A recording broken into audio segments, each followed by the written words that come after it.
എൻ്റെ പ്രിയപ്പെട്ടവരെ, അവരുടെ ജീവിതാനുഭവങ്ങളല്ല നിങ്ങളുടെ ജീവിതാനുഭവങ്ങൾ. അവരുടെ ദൈവവിളിയല്ല നിങ്ങളുടെ ദൈവിക നിയോഗം. ദൈവിക നിയോഗം ഓരോരുത്തർക്കും ഓരോ തരത്തിലാണ്.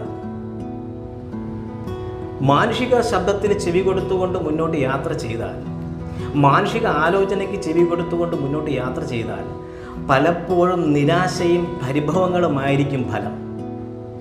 പക്ഷേ വ്യക്തമായ ദൈവനിയോഗത്തിനകത്തുകൂടെ താങ്കൾ സഞ്ചരിക്കുകയാണെങ്കിൽ, അപ്പോസ്തലനായ പൗലോസ് പറഞ്ഞതുപോലെ, ഞാൻ നല്ല പോർ പൊരുതി, ഓട്ടം തികച്ചു. അതേ പ്രിയരെ, ഈ കാലഘട്ടത്തിൽ മാനുഷിക ശബ്ദത്തിന് ചെവി കൊടുക്കാതെ, മാനുഷിക അഭിപ്രായങ്ങൾക്ക് ചെവി കൊടുക്കാതെ, മാനുഷിക അനുഭവങ്ങൾക്ക് ചെവി കൊടുക്കാതെ, ദൈവത്തിൻ്റെ നിയോഗത്തിനകത്ത് താങ്കളെ ദൈവം വിളിച്ച് എന്തിനാണോ അതിനകത്തുകൂടെ സഞ്ചരിച്ചുകൊണ്ട് ജയം പ്രാപിച്ച